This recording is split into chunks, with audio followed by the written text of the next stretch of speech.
नमस्कार, मैं हूं डॉक्टर राजीव पथरिया और आप देख रहे हैं लाइव हिंदुस्तान चर्चा। हिमाचल प्रदेश में क्या ऑपरेशन लोटस एकदम से थम गया है या फ्लॉप हो गया है, ऐसा दावा कहीं न कहीं कांग्रेस पार्टी ने किया है।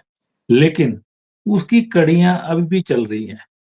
तेजेंद्र बिट्टू अखिल भारतीय कांग्रेस कमेटी के कांग्रेस के सचिव और वहीं पे हिमाचल प्रदेश के सह प्रभारी जो कि विधानसभा चुनावों से पहले से सह प्रभारी लगाए गए थे और लगातार वो हिमाचल प्रदेश में पार्टी की गतिविधियों को देख रहे थे और सरकार की, लेकिन अचानक वो भाजपा में शामिल हो जाते हैं। इसको भी कहीं न कहीं देखा जा रहा है कि तेजेंद्र बिट्टू भाजपा में शामिल हुए क्योंकि उनकी जो दोस्ती थी राजेंद्र राणा जो बागियों के बिल्कुल करता-धरता रहे थे, बागियों की तरफ से उन्होंने बातचीत भी भाजपा के साथ की। उनकी नज़दीकियाँ, उनकी दोस्ती बड़ी गहरी थी कहीं न कहीं। वहीं पूर्व मंत्री और राज्यसभा सदस्य हर्ष महाजन जी द्वारा दिल्ली में उनके साथ रहना और बाद में शामिल होने के समय और बाद में कहना कि सुक्खू तो जाएँगे। वो पार्टिकुलर कह रहे हैं कि सुक्खू जाएँगे और बाद में कह रहे हैं कि ये सरकार नहीं रहेगी। कहीं न कहीं उनका निशाना सुक्खू है। क्या अब और सरप्राइज़ होंगे? क्या अभी और कांग्रेस के जो लोग हैं, वो भाजपा की तरफ जाएँगे? क्योंकि 3 विधायकों के बारे में कहा जा रहा है कि 3 विधायक बीच चुनावों में भी कांग्रेस पार्टी को अलविदा कह सकते हैं। वहीं पे 3 पूर्व मंत्री, बहुत ही वरिष्ठ नेता हैं वो। उन पे ऊपर भी काम चला हुआ है। उनको भी भाजपा की सदस्यता दी जा सकती है। उनके गले में भी भाजपा का भगवा प पटका पहनाया जा सकता है। तो ऑपरेशन लोटस अभी थमा नहीं है। ये चीज़ें चल रही हैं। आज हम इसी विषय पे चर्चा करेंगे। हमारे साथ चर्चा में भाग ले रहे हैं उदयवीर पठानिया जी हैं, वरिष्ठ पत्रकार हैं प्रदेश के, वो हमारे साथ जुड़े हैं। उमेश दत्त जी हैं, बीजेपी के प्रदेश के वरिष्ठ प्रवक्ता हैं, वो हमारे साथ जुड़े हैं। राजीव किमटा जी कांग्रेस कमेटी के प्रदेश के वरिष्ठ प्रवक्ता हैं, वो आज हमारे साथ इस चर्चा में भाग ले रहे हैं। उदयवीर पठानिया जी, दावे लगातार किए जा रहे हैं और तेजिंदर बिट्टू जो कि हिमाचल प्रदेश को देख रहे थे, अचानक वो भाजपा के हो जाते हैं। और उसके साथ ही एक नई चर्चा चल पड़ती है कि राजेंद्र राणा से इनकी जो दोस्ती थी बड़ी गहरी थी, कहीं न कहीं इनको भी क्योंकि पंजाब में आजकल भाजपा का एक टारगेट है कि पंजाब के नेता तोड़े जा रहे हैं। लेकिन हिमाचल से तेजिंदर बिट्टू का लंबा नाता रहा है और एक-एक हलके में जाना हर चीज़ रही है। कहीं न कहीं भाजपा इन चुनावों में उन्हें उन्हें भी बना सकती है और 3 पूर्व मंत्री और 3 विधायक इन लोगों के संपर्क में अभी भी हैं, ऐसा कहा जा रहा है। जी, पठानिया। जी। डॉक्टर साहब, आपकी बात से पूरी तरह इत्तेफाक रख रहा हूँ। सबसे बड़ी बात कि जो ऑपरेशन लोटस है वो अभी तक थमा नहीं है। ये बिल्कुल सही बात कही आपने, क्योंकि अभी जो दौर है जिसमें 3 मंत्री, पूर्व मंत्री और उनमें से एक पूर्व मंत्री का मौजूदा सीएम, डिप्टी सीएम के हलके से होना, दूसरा प्रदेशाध्यक्ष की जो कॉन्स्टिट्यूएंसी लोकसभा की रही है वहाँ उनमें से एक जिले से होना। तो ये सारी तमाम चीजें ऐसी हैं जिससे ये तो कतई नहीं माना जा सकता कि ये जो हैं ये लोग अभी इनका ऑपरेशन लोटस जो है उसकी जो कवायद है वो बंद हो चुकी है। 3 विधायकों की बात करी आपने।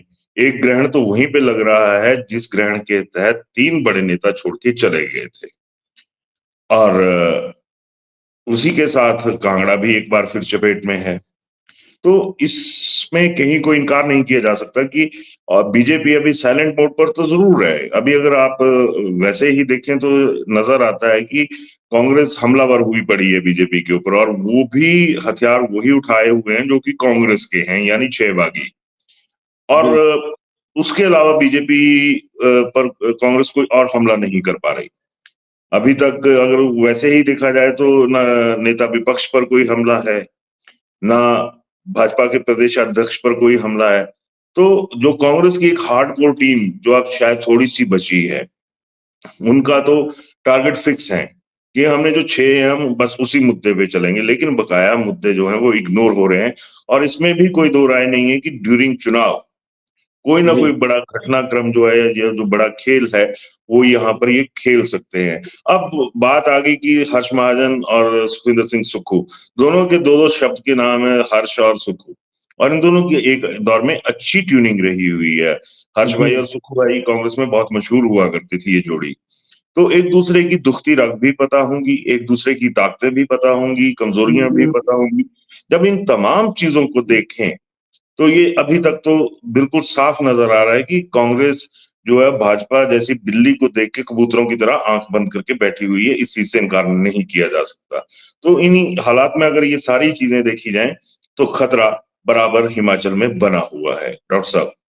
जी, लेकिन जो हर्ष महाजन जी की सुक्खू जी से इतनी नाराजगी क्यों है? जबकि देखिए, हर्ष महाजन जी लंबे समय तक 10 साल तक यूथ कांग्रेस के प्रेज़िडेंट रहे। उस समय सुक्खू जी एनएसयूआई के प्रेज़िडेंट थे जी, जी। और उसके बाद 13 साल तक सुक्खू जी यूथ कांग्रेस के प्रेज़िडेंट रहे और इनकी बिल्कुल। शाखाएँ जो थी, कहीं न कहीं राजनीतिक शाखाएँ जो कहते हैं, जो एक ही इनकी जड़ थी, की। रूट्स इनके थे, जड़ थी विद्या स्टोक्स ग्रुप, जी, वही एक ग्रुप था, ठीक है? वही और एक ही जड़ की। अचानक अब हर्ष महाजन क्यों इस बात पे आमादा हो चुके हैं कि मैं सुक्खू तो जाएँगे, जाएँगे और सरकार भी जाएगी। इतना क्यों इनके बीच में क्या ऐसा हुआ होगा पठानिया जी, कि वही अचानक बात। इतने समय के साथ ही 2 दलों में जाके भी कहीं न कहीं समझौते राजनीतिक समझौते तो रहते हैं। इनमें एक समझौतों की गुंजाइश ही खत्म हो गई है। बिल्कुल। अब बीजेपी के इतिहास में हमें थोड़ा-सा जाना पड़ेगा, डॉक्टर साहब। हेमंत बिस्वा की तरह बहुत सारे ऐसे नेता हैं जो पहले कांग्रेस में थे, फिर बीजेपी में आए और वेल एस्टेब्लिश्ड हो गए। इस बात से भी जी, इनकार नहीं किया जा सकता कि जितना सा हर्ष महाजन ने कद होने के बावजूद वनवास जो है वो झेला है, चाहे वो जिस तरह से भी इलेक्टोरल पॉलिटिक्स कह लीजिए या दूसरी कह लीजिए, तो मेरे को तो कहीं न कहीं ये आभास होता है कि ये जो कांग्रेस युक्त बीजेपी हुई है ना इस बार, तो जी, यहाँ पे हेमंत बिस्वा टाइप हर्ष महाजन एंट्री मार सकते हैं, क्योंकि अब एकदम से जयराम ठाकुर बैक फुट पे हैं। वो जी। इस संदर्भ में कोई बयान नहीं दे रहे। डॉक्टर राजीव बिंदल वो बैक फुट पे हैं। फ्रंट फुट पे सिर्फ आ रहे तो हर्ष महाजन है। हर्ष और महाजन बिल्कुल, बिल्कुल। हर्ष बिल्कुल, महाजन को अगर उन्होंने टॉप मोस्ट कब्जा करना है, तो जी, आसानी रहेगी कि सुक्खू पर हिट करो और फिर अपने आप को भाजपा की सियासत में फिट करो। तो ये जो एक फ़ॉर्मूला, जो एक पॉलिटिकल किट है, जो यूज़ होती जी, चली आ रही है, वो कहीं न कहीं इशारा कर रही है कि आज भले ही कांग्रेस को बीजेपी ने नुकसान पहुँचाया है, लेकिन अगर आप ओवरऑल देखेंगे, तो चैलेंज बहुत बड़े खड़े होने वाले हैं।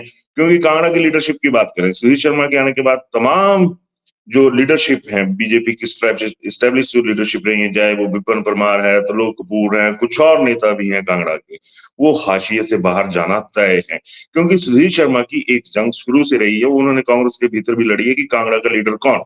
और वो उस मसले में जीएस बाली के साथ भी ना भिड़ गए। बाली जी जैसे इतने बड़े दिग्गज के साथ टकराते रहे हैं, हालाँकि वो लीडर बन नहीं पाए। बिल्कुल।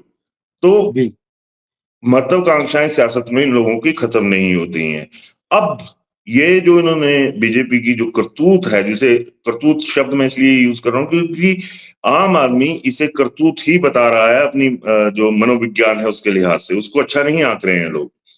जी, लेकिन जब ऐसी परिस्थितियां पैदा होंगी तो ये भस्मासुर की एक पुरानी कथा है।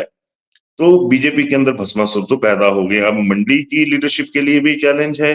जो मंडी के बाद सेकंड लाइन ऑफ लीडरशिप थी, उनकी लीडरशिप के लिए भी चैलेंज है। एक दिल्ली से आ रहे हैं हर्ष महाजन, दूसरा अगर कांगड़ा की सियासत देखें तो यहाँ पर सुधीर शर्मा आ गए हैं। और अगर हमीरपुर में राजेंद्र राणा जैसे बंदे कामयाब हो जाते हैं, वहां पर पुराने नेता जो हैं, तो हर तरफ से ये घिरेंगे। आप देखिए, कांगड़ा, चंबा और हमीरपुर 3 का पॉलिटिकल एक पैचअप सा लग रहा है यहाँ पे।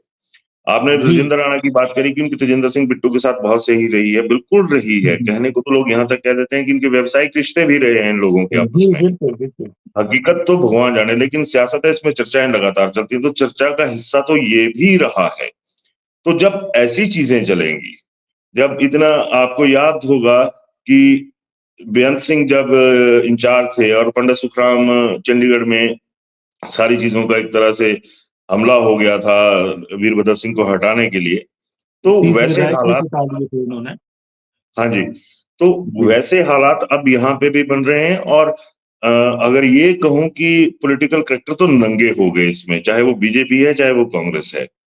लेकिन जी, अब जो सोशल करैक्टर है, उसके ऊपर बहुत सारी चीजें डिपेंड करती हैं। और खतरा तो कम से कम जयराम ठाकुर, डॉक्टर राजीव बिंदल या जो और मुख्यमंत्री बनने की रेस में हैं, विपिन कि परमार कल जी को कुछ। बड़े नेता हैं कांगड़ा के, बिल्कुल। जी। तो उन सब के ऊपर तलवार अब लटकी नहीं है, गले पे रख दी गई है। और इसके अगर तार दिल्ली से भिड़ रहे हैं, तो इस बात से भी इनकार नहीं किया जा सकता कि माफी चाहूंगा, जेपी नड्डा अगर प्रदेश की वापसी करना चाहेंगे, तब भी उनको ऐसा आदमी हिमाचल में चाहिए जो उनकी चरण पादुकाएं रखकर राज करे।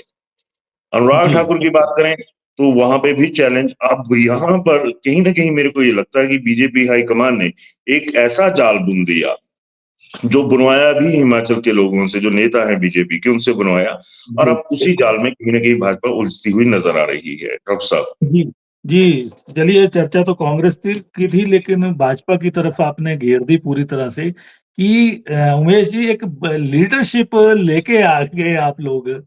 चाहे बागी है, बागियों को खैर आज मुख्यमंत्री जी बोल रहे थे, सुक्खू जी की बिके हुए विधायक बोल रहे थे कि उनको ये शब्द बोला जाए।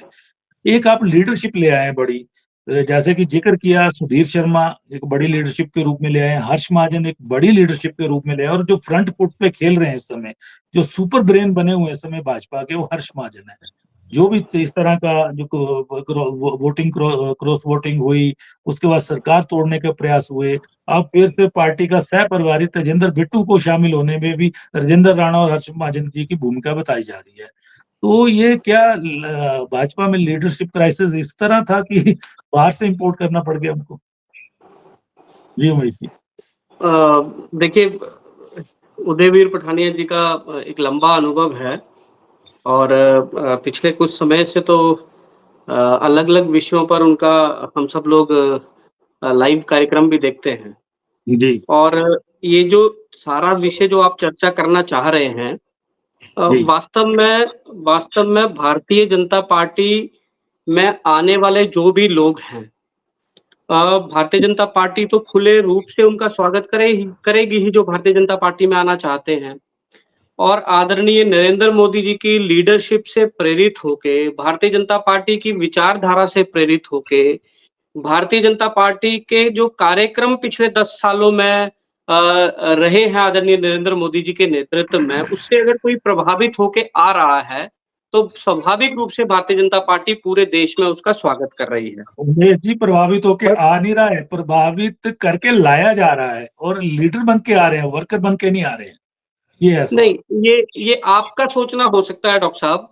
ये मेरा भारतीय सोचना जनता नहीं, पूरे पार्टी के समाज का सोचना है ये। भारतीय जनता पार्टी के जी प्रवक्ता के नाते मेरा ये मानना है, और पार्टी का ये मानना है कि पार्टी की विचारधारा और आदरणीय नरेंद्र मोदी जी की लीडरशिप से प्रेरित होकर तो लोग आ रहे हैं। दूसरा जो घटनाक्रम हिमाचल प्रदेश का है, ये घटनाक्रम कांग्रेस में जिस तरह से इलेक्टेड रिप्रेजेंटेटिव को प्रताड़ित किया गया पिछले 15 महीनों में, उसका भी इफेक्ट है। जिस तरह से मुख्यमंत्री ने मित्रों की सरकार चला रखी है, जिस तरह से मुख्यमंत्री इलेक्टेड रिप्रेजेंटेटिव्स को टाइम नहीं देते थे, उनकी बातों को नहीं सुना गया, तो स्वाभाविक रूप से विकास जहां होता है, जहां आइडियोलॉजी सबको सुनने वाली होती है, जहां इंटरनल डेमोक्रेसी होती है, वहां पर स्वाभाविक रूप से लोगों का रुझान होता है। और भारतीय जनता पार्टी ने बड़े खुले मन से सब लोगों का स्वागत किया। पूरे देश में हम लोगों के पास जो आ रहा है उसको हम ले रहे हैं। दूसरी बात, आदरणीय हर्ष महाजन जी के बारे में आप कह रहे हैं, आदरणीय हर्ष महाजन जी चुनाव जीतकर राज्यसभा में गए हैं। चुनाव जीतने के बाद और पिछले चुनावों में भी जो महत्वपूर्ण भूमिका उन्होंने 2022 में भारतीय जनता पार्टी के लिए निभाई, स्वाभाविक रूप से भारतीय जनता पार्टी के नेता होने के नाते हम सब लोगों के वो सम्माननीय है। जिस तरह से भारतीय जनता पार्टी के लिए वो कंट्रीब्यूट कर रहे हैं, तो स्वाभाविक रूप से कार्यकर्ता उनके साथ खड़े हैं। जो लोग नए आए हैं, जो विधायक थे, विधायक उनकी मेंबरशिप गई, वो अब चुनाव भारतीय जनता पार्टी के टिकट पे लड़ रहे हैं, वो भी स्थापित नेता है। और भारतीय जनता पार्टी के विचार के लिए जब वो लड़ रहे हैं, जो सरकार की कुरीति है हिमाचल प्रदेश में, जो डिक्टेटरशिप हिमाचल प्रदेश की सरकार कर रही है और हर फ्रंट पे फेल हुई है, उसके अगेंस्ट वो लड़ रहे हैं, तब भी भारतीय जनता पार्टी का कार्यकर्ता उन सब लोगों के साथ है। इसमें कोई नई बात नहीं है, इसमें कुछ नया नहीं है। वो नेता है और भारतीय जनता पार्टी के नेता है, और भारतीय जनता पार्टी का कार्यकर्ता जो है वो विचारधारा के साथ जुड़ा हुआ कार्यकर्ता है, वो अपने नेतृत्व को फॉलो करने वाला कार्यकर्ता है। और स्वाभाविक रूप से जो भी पार्टी के हक में होगा, जो भी पार्टी को स्टैब्लिश करने के हक में होगा, उसके साथ भारतीय जनता पार्टी का कार्यकर्ता चलेगा। लेकिन ये सारा जो चीजें हैं वो कांग्रेस की फेलियर कांग्रेस के मुख्यमंत्री आदरणीय सुखविंदर सिंह सुक्खू जी का जो फेलियर पिछले 15 महीनों में रहा है, उसके कारण भी परिस्थितियां निर्मित हुई हैं। इसमें इतना ही मेरा कहना है। जी, लेकिन अब 3 विधायक और 3 पूर्व मंत्री कौन है जो आप सरप्राइज कुछ दिनों में करने जा रहे हैं? वो किस पे आपकी नजरें हैं? आप किनको बहुत सी खींचने चीजें जा रहे हैं आप? तो आदरणीय पठानिया जी बोल ही रहे थे, और ऐसे और कोई प्रेरित होकर, सरकार से प्रताड़ित होकर और भारतीय जनता पार्टी से प्रेरित होकर, आदरणीय नरेंद्र मोदी जी की लीडरशिप से प्रेरित होकर, भारतीय जनता पार्टी के कार्यक्रमों से प्रेरित होकर अगर कोई आना चाहता होगा तो स्वाभाविक रूप से भारतीय जनता पार्टी उसका स्वागत करेगी, और आगे आने वाले समय में इसका पता सबको आपके माध्यम से लग जाएगा। जी, इम्ता जी, आपने सुना कि कहीं ना कहीं अभी भी नजरें हैं 3 विधायक, ठीक है, 3 विधायक, एक शिमला पार्लियामेंट से, एक कांगड़ा पार्लियामेंट से और एक हमीरपुर पार्लियामेंट से, और 3 पूर्व मंत्री। ये भी देखिए, एक शिमला पार्लियामेंट से, एक मंडी पार्लियामेंट से और एक हमीरपुर पार्लियामेंट से, जिनसे संपर्क साधा जा चुका है, और कहीं ना कहीं उनकी भी कुछ नाराजगियां हैं, पूर्व मंत्रियों की भी नाराजगियां हैं कि पार्टी उनको हाशिए पे रखने की कोशिश कर रही है। वहीं उमेश दत्त जी ने कहा कि आपकी पार्टी के अंदर एक डिक्टेटरशिप के खिलाफ लड़ाई लड़ रहे हैं ये लोग जो आ रहे हैं, इसलिए वो लड़ाई लड़के मोदी जी की नीतियों पे विश्वास जताते हुए आ रहे हैं। तो भाजपा अभी भी पीछे पड़ी हुई है आपके। जी, पूरा हिंदुस्तान जानता है, पूरा विश्व जानता है कि आज डिक्टेटोरियल एटीट्यूड की सरकारें कहाँ चल रही है। हिंदुस्तान का जो सिर्फ जिनके बुरे की प्रेरित होकर आज सबसे बड़े डिक्टेटर जो है हिंदुस्तान में है, वो अगर हिटलर के बाद अगर नाम दिया जाएगा तो नरेंद्र मोदी जी का नाम आएगा, जिस तरह से डिक्टेटरशिप उन्होंने पूरे हिंदुस्तान में चलाई हुई है। रही बात प्रेरित को होकर, तो आज जो इन्होंने एक नारा दिया था कांग्रेस मुक्त हिंदुस्तान या कांग्रेस मुक्त हिमाचल प्रदेश, आज भाजपा मुक्त हिंदुस्तान, भाजपा मुक्त हिमाचल प्रदेश हो रहा है। अब अगर अभी भी देख लिए तो तकरीबन 100 से ज्यादा ऐसे सांसद है, 100 से ऐसे लोगों को टिकट दिए जो कांग्रेस के थे और भाजपा ने उनका हिंदुस्तान का टिकट दिए। तो उसी कड़ी में अगर आप हिमाचल प्रदेश की बात भी करें तो जैसे पठानिया जी ने कहा कि आज स्थिति ये होगी है, जितने भी भाजपा के स्थापित नेता थे, चाहे वो 6 विधायक विधानसभा से थे या आपके सांसदों में से, उन्हें बैकफुट पे कर दिया गया भाजपा द्वारा। आप कंगना रनौत का बॉम्बे से लेके आए हैं, यहाँ पे जो स्थापित नेता थे, बड़े बड़े जो मंडी पार्लियामेंट थे, वो आज उनका हाशिए में कहा है। जो 6 विधानसभा की जो इन्होंने कांग्रेस से जो इंपोर्ट करके बीजेपी में ले गए हैं, और जिसने बिकाऊ जिन्होंने नेता बिल्कुल माननीय मुख्यमंत्री ने कहा, बिल्कुल स्पष्ट कहा है, तो वो आज वहां पे जो एस्टेब्लिश लीडरशिप है वो कहाँ जा रही है। तो आज जो जाल है, बिल्कुल पठानी जी की बात से बिल्कुल सहमत हूं मैं, तो जिस जाल में भाजपा ने कांग्रेस को बुनना चाहा, वो आज भाजपा जो उस जाल में खुद बुनती जा रही है। लेकिन जहां तक रही कांग्रेस की बात, चुनावी प्रक्रिया है, आना जाना लगा रहेगा। अगर ये 3 हमारे पूर्व मुख्यमंत्रियों को ले जाना चाहेंगे तो ये इनकी मर्जी है, लेकिन हमारे पास ही बहुत सारे ऐसे आंकड़े जो पूर्व मंत्री भी रहे हुए हैं और पूर्व में इनके प्रत्याशी भी रहे हुए, अच्छा वोट बैंक है, वो भी कांग्रेस में आने के लिए मुझे लगता है 2-4 दिन में इस तरह की कड़ियां शुरू हो जाएगी। तो चुनावी बेला है, इसमें आना जाना चलता रहता है। लेकिन आज स्थिति यह है कि ठाकुर सुखविंदर सिंह सुक्खू जी की सरकार बिल्कुल सामान्य है, ठीक है, डिक्टेटरशिप तो है ही नहीं है। जो 6 विधायक गए, ये तो सेल्फ मोटिव के लिए थे, ये तो यही चाहते थे कि हमें क्या मिल रहा है, अगर इनमें से 1-2 को मंत्री बनाए तो सब कुछ ठीक हो जाना था। लेकिन ये सिर्फ सेल्फ सेंटर्ड थे, अपने लिए इनके लिए क्या कर सके वो चाहते थे, ये वो नहीं हुआ। लेकिन आज आप भी देख लीजिए कि जिस तरह से माननीय मुख्यमंत्री काम कर रहे हैं हिमाचल प्रदेश में, वो सराहनीय है, ऐसा नहीं है, ठीक है, कुछ त्रुटियां रह जाती है, आप सभी को सेटिस्फाई नहीं कर सकते थे। आज बात यह है कि पहले ये महिलाओं को लेकर 1500 की बात करते थे, वो बात माननीय मुख्यमंत्री ने कर दी, और उसके बाद इलेक्शन कमीशन के पास गए, इलेक्शन कमीशन ने बोल दिया कि ठीक है, जिन्होंने पहले अप्लाई कर दिया उनको जो है जो पैसे दे, हमारा कोई विरोध नहीं है, हमारा कोई विरोध नहीं है, उमेश जी आपको हमारा कोई विरोध नहीं, आपको समय देंगे, पहले इनकी बात पूरी होने भाजपा का विरोध रहा जब जैसी कांग्रेस की गारंटियों को महिला को लेकर आए, तब उनमें विरोध है कि पैसे कहां से लाएंगे। जब इसको बजट में पास किया तब बोले जी ये तो सिर्फ जुमलाबाजी है। अल्टीमेटली जब माननीय मुख्यमंत्री ने, जब महिलाओं ने इसको पैसा, जब फॉर्म जमा कराया, फॉर्म जमा की प्रक्रिया शुरू हुई और इलेक्शन आ गया बीच में, तो इनके जो माननीय पूर्व मुख्यमंत्री और उनकी जो टीम है वो इलेक्शन कमीशन के पास गया कि इसे रोका जाए।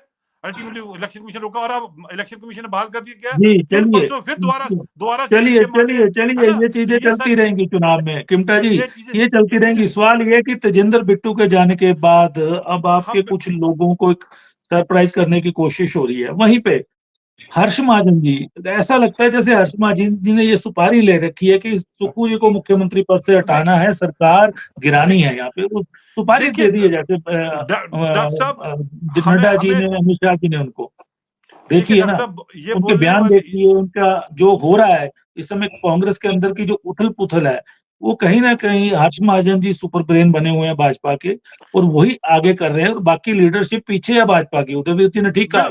बिल्कुल देखो, बात सही है कि आज हर्ष महाजन जी कांग्रेस के नहीं है। आज हर्ष महाजन जी दिसंबर में 2022 में बीजेपी ज्वाइन कर लिए थे, अक्टूबर नवंबर जब भी गए थे वो, तो आज बीजेपी के सदस्य, बीजेपी के राज्यसभा के एमपी है। ये स्पष्ट सी बात है, क्योंकि भाजपा का जो एजेंडा है वो हर्ष महाजन के तहत ये लगाना चाह रहे हैं। और दूसरी बात, आज कहीं ना कहीं खलबली भाजपा के अंदर हुई है, चाहे वो पूर्व के मुख्यमंत्री रहे, चाहे इनके भाजपा के अध्यक्ष है, वो तो कहीं नजर नहीं आ रहे, हर्ष महाजन जी नजर आ रहे हैं। तो अल्टीमेटली कहीं ना कहीं ये चीजें इनको बहुत ही, जिसको बोलते हैं दम घुटना, इनका खुद पार्टी के अंदर जो नेता है उनका कहीं ना कहीं दम घुटना शुरू हो गया है। और रही बात हर्ष महाजन जी की, हर्ष महाजन तो भाजपा का जो एजेंडा है, इनका जो दिल्ली का एजेंडा है, या हिंदुस्तान में जिस तरह से इन्होंने चुनी हुई सरकारों को गिराने का एक बीड़ा लिया हुआ, ठेका लिया, उसी एजेंडे को कर रहे हैं। लेकिन मुझे लगता है कि हर्ष महाजन जी शायद गलत फहमी में है कि अपने वाले तो हो गया उनका जैसे कैसे, क्योंकि वो कहीं ना कहीं कांग्रेस की चूक रही है, और वो इंफॉर्मेशन भी कहीं ना कहीं मिस इंफॉर्मेशन रही है, वो गलती, लेकिन वो गलती दोबारा होने वाली नहीं है। इसलिए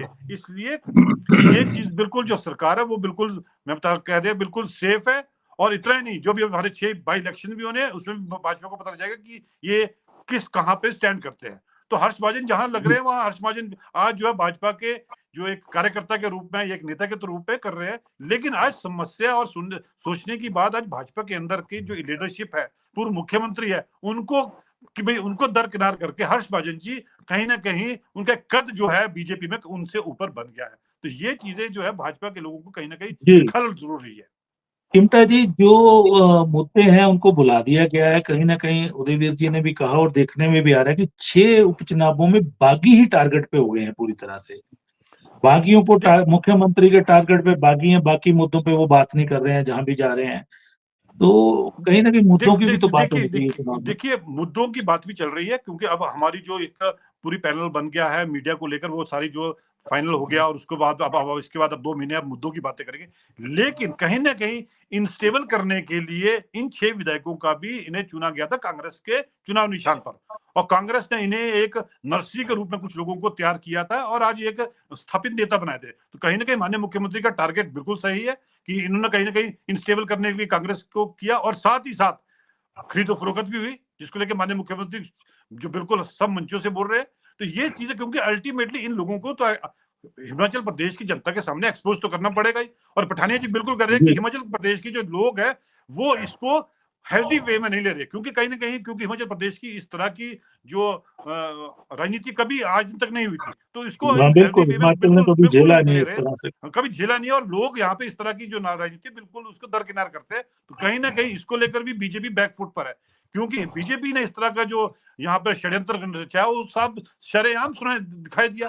आप कोर्ट में, आपके कोर्ट के जी, बाद आपने बीजेपी ज्वाइन कर लिया, और कोर्ट का आपने वर्डिक्ट नहीं दिया, तो अल्टीमेटली उसके बाद आप 3 विधायकों से आप रिजाइन करा देते हो, फिर उनको बीजेपी ज्वाइन करा देते हो, उनका भी रिजाइन एक्सेप्ट नहीं हुआ। तो ये सारा जो जी, षड्यंत्र है और ये जो रचाया था वो कई लोगों के चलिए, सामने स्पष्ट हो गया, हिमाचल प्रदेश के सामने। तो मुझे लगता है जी, कि जी। हेल्दी। जी, बिट्टू, अपने उदयवीर जी, बिट्टू के जाने के बाद अब लग रहा है कि कुछ ना कुछ नया, कुछ सरप्राइज़ होंगे।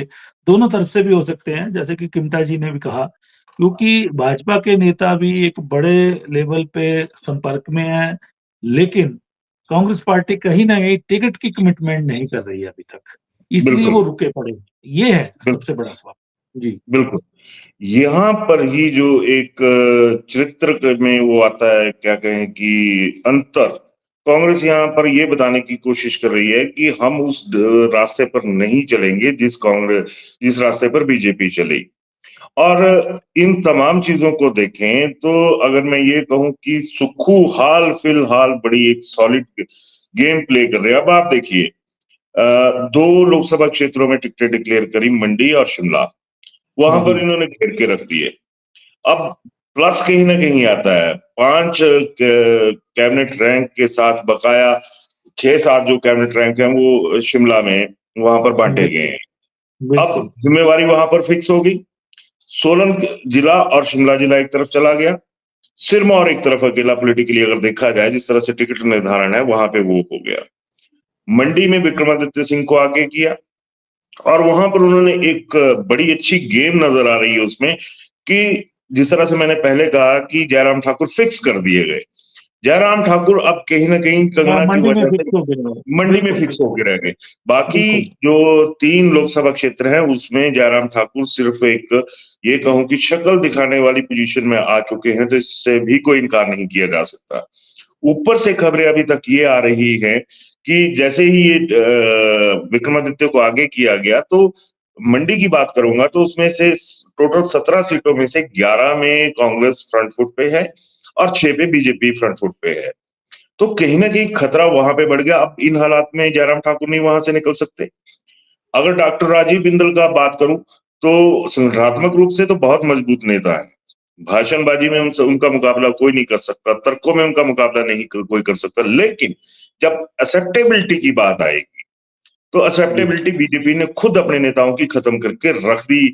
और कुछ सुक्खू ने जिस तरह से एक दोनों लोकसभा क्षेत्रों पे किया, उससे वहां पे सिरमौर में भी फंसेंगे, क्योंकि अगर मंडी में जयराम ठाकुर फंस रहे हैं तो सिरमौर में डॉक्टर बिंदल भी फंस रहे हैं, तो निकलेंगे कहां पे।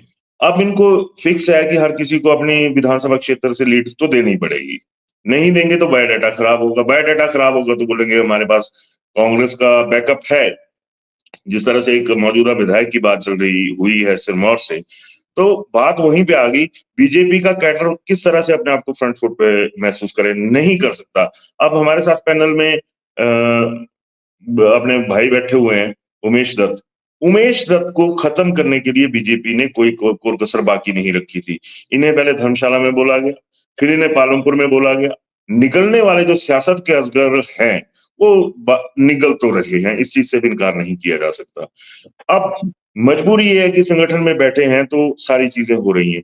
अब आप देखिए कि जो अधेड़ हो चुके हैं कांग्रेसी लीडर्स और उनके भविष्य की भी कोई गारंटी नहीं है, उनको तो बीजेपी गले से लगा रही है। लेकिन जो उमेश दत्त जैसे पुराने लोग हैं जिन्होंने संगठन के हर स्तर पर काम किया हुआ है, तो इन चीजों का असर तो भाई साहब पड़ेगा। ये अभी जिस तरह से मैंने तो लोक कपूर गायब है बड़े लंबे अरसे से, वो लौट आए अब लौट आए पर बीजेपी के भगवान उस पे जो कारपेट है उस पे नजर नहीं आ रहे वो नहीं आ रहे, वो प्रदेश में आ गए लेकिन, है ना। दूसरे उसमें देखा जाए विपिन परमार, वो है तो जरूर यहाँ पे, लेकिन उनकी भी जो मौजूदगी है जो पहले हुआ करती थी हर कार्यक्रम में, अब डॉक्टर ये जो राजीव भारद्वाज हैं उनके कार्यक्रम में वो पिक एंड चूज वाली इस पे मजबूर हो चुके हैं कि इस कंस्टिट्यूंसी में मैंने डॉक्टर इनके साथ जाना है, भारद्वाज के साथ यहाँ पे नहीं जाना है। तो बहुत सारी चीजें एक जैसी अंदर से हो गई हैं। और ये भी कहना गलत नहीं होगा कि भले ही सुक्खू को डिक्टेटर कहा जाए या कुछ भी कहा जाए, लेकिन अभी तक हाल फिलहाल वो बंदा जिस तरह से काम कर रहा है वो बड़ा घातक है। इस चीज से भी इनकार नहीं किया जा सकता, क्योंकि अब बीजेपी के कार्यकर्ता को कहीं ना कहीं ये एहसास हो चुका है कि हमारे सिर पर कांग्रेसी जो है वो बिठा दिए गए, और सुक्खू इसी लाइन पे काम कर रहे हैं अभी तक तो। जी उमेश जी, सियासत के अजगर निगल रहे हैं काडर को, बीजेपी के काडर के नेताओं को। वो शिकार जो हो रहे हैं उनका भी जिक्र किया है कहीं ना कहीं उदयवीर जी ने। ठीक है, दूसरों को हम शामिल करने जा रहे हैं, लेकिन ये भी दिक्कतें आ रही हैं। देखिए, व्यक्तिगत तो मैं नहीं कहूंगा, और उदय वीर पठानिया जी मेरी व्यक्तिगत रूप से कई बार चिंता करते हैं, उसके लिए मैं उनका धन्यवाद कर रहा हूं। लेकिन हमारे जैसे कार्यकर्ता बड़े लंबे समय से पार्टी के साथ काम कर रहे हैं और पार्टी की विचारधारा ही हमारे लिए सर्वोपरि है। और भारतीय जनता पार्टी जो है वो समय समय पर अपने कार्यकर्ताओं को आगे बढ़ाती है, और हम जिस पोजीशन पर हैं वहां पर भी हमारी पार्टी ने ही हमें पर यहाँ पर पहुंचाया है। दूसरी बात जो किमटा जी ने कही कि ये सारी परिस्थितियां इस तरह से चल रही हैं, मैं एक बात पूछना चाहता हूं कि बहुत अच्छी पोजीशन में अगर कांग्रेस है तो अपने टिकट्स क्यों नहीं डिसाइड कर रही है? 2 लोकसभा के टिकट है, अभी 2 महीने जो किमटा जी कह रहे हैं 2 महीने चुनाव को नहीं बचे हैं, 2 महीने चुनाव के लिए नहीं है, नॉमिनेशन के लिए 15 दिन बचे हैं सिर्फ। मेरी बात पूरी होने दीजिए, मैंने आपके बीच में नहीं बोला, अगर आप बहुत अच्छी पोजीशन में हैं, आदरणीय सुखविंदर सिंह सुक्खू बहुत अच्छी पोजीशन में है, तो अपने कैंडिडेट्स क्यों नहीं डिसाइड कर पा रहे हैं? दूसरी बात जो सरकार बची हुई है बहुत सेफ है, सरकार बहुत फ्रंट फुट पर है। ये सब चीजें अब कहीं स्टैंड नहीं करती हैं और मैं तो ये कहता हूं कि मुख्यमंत्री को तो उसी दिन नैतिकता के आधार पर इस्तीफा दे देना चाहिए था कि जब राज्यसभा आप हार गए। आपकी हालत ऐसी है कि आपके 6 लोग आपके पार्टी से जीत कर आए, मंत्री उसमें रहे, 3-3 4-4 बार वो विधायक रहे, उनके परिवार में मंत्री रहे, वो आपको राज्यसभा की सीट के लिए छोड़कर चले गए। आपको नैतिकता के आधार पर उसी दिन इस्तीफा दे देना चाहिए था। आपके साथ जो 3 विधायकों ने जो निर्दलीय विधायक जीते, भाजपा को भी हराकर वो जीते, कांग्रेस को भी हराकर जीते, उन्होंने अपने क्षेत्र के विकास के लिए आपको जब समर्थन दिया, आपने उनके साथ 15 महीनों में क्या व्यवहार किया जो आपको वो छोड़कर चले गए? वो तो इतने जी। छोड़कर चले गए कि अपनी सदस्यता से भी इस्तीफा देना चाह रहे हैं। आपको मुख्यमंत्री को अपने गिरेबान में झांकना चाहिए, कांग्रेस को अपने गिरेबान में झांकना चाहिए कि उनकी पोजीशन क्या है, उसके बारे में उनको सोचना चाहिए। और भारतीय जनता पार्टी के लीडर्स के बारे में जो चर्चा शुरू की जा रही है, भारतीय जनता पार्टी आदरणीय विपिन परमार जी सभी जगह जा रहे हैं, हमारे पार्लियामेंट के प्रभारी हैं, हर कार्यक्रम को सुचारू रूप से चलाने का काम आदरणीय विपिन परमार जी कर रहे हैं। अगर 17 विधानसभा क्षेत्रों का दौरा आदरणीय डॉक्टर राजीव भारद्वाज जी ने किया है, तो आज 17 में से 17 विधानसभा क्षेत्रों में आदरणीय विपिन सिंह परमार जी गए हैं। हमारी जो संचालन समिति है, रोज शाम को उसकी बैठक जो है वो आदरणीय विपिन सिंह परमार जी लेते हैं। कल भी धर्मशाला में जो हमारा पन्ना प्रमुख सम्मेलन हुआ, उसको वो लीड कर रहे थे। दूसरी बात, आदरणीय त्रिलोक कपूर जी जो हमारे महामंत्री हैं, वो भी कल जो पालमपुर की घटना है उसके ऊपर प्रेस कॉन्फ्रेंस में धर्मशाला में थे। तो कहीं ना कहीं सब लोग अपने काम में हैं, सब लोग पार्टी के कार्यकर्ताओं को जिताने का प्रयास लगातार कर रहे हैं। लेकिन कांग्रेस की अंदरूनी लड़ाई, कांग्रेस के मुख्यमंत्री और लीडरशिप का फेलियर जो है वो आज इतना बढ़ गया है कि लोग वहां पर घुटन महसूस कर रहे हैं। इसलिए घुटन जहां महसूस होती है वहां पर लोग जो है वो अच्छी विचारधारा और विकास को प्रेफर करते हैं और वहां पर आते हैं, इसलिए भारतीय जनता पार्टी में आ रहे हैं। चिमटा जी को समय दीजिए। जी चिमटा जी। जी क्या मुझे डॉक्टर साहब वहीं पे घूम फिर के बात आ रही कि मुख्यमंत्री जी की जो डिक्टेटरशिप है उसके कारण ये लोग नाराज होके जा रहे हैं और ये सारे हालात कांग्रेस के खुद के पैदा किए हुए हैं। भाजपा बार बार इसी बात पे फोकस कर रही है। लेकिन अब जो आपके 3 विधायक और 3 पूर्व मंत्रियों को जो टारगेट किया है, मेरा सवाल तो ये रहेगा कि उनको बचाने की भी कोशिश होगी कि उनको भी जाने दिया जाएगा, जैसे पहले चले गए, अब दहेज थोड़ा बच गया उसको भी ले जाओ। नहीं देखिए, क्योंकि आपका हाईकमान सक्रिय नहीं लगता कहीं भी। देखिए जयचंद जो लोग थे, जो जयचंद एक राजा जयचंद था, उस तरह के जो लोग थे वो भाजपा में चले गए, कांग्रेस को कहीं ना कहीं उन्होंने बैक स्टैबिंग करके चले गए। अब अल्टीमेटली जिस तरह से माननीय मुख्यमंत्री काम कर रहे हैं और जिस तरह से वो इनको बोलते हैं ना शतरंज के खिलाड़ी की तरह काम खेल रहे हैं, तो कहीं ना कहीं भाजपा को वो आज वो बहुत दिक्कत आ रही है कि माननीय मुख्यमंत्री जिस तरह से हर कदम को फूंक के कर रहे हैं और हर कदम को बोलते हैं ना विद एक्शन कर रहे हैं, तो उसको लेकर जो भाजपा का एक षड्यंत्र था, भाजपा का जो लोटस हिमाचल प्रदेश में था, वो फेल हुआ है।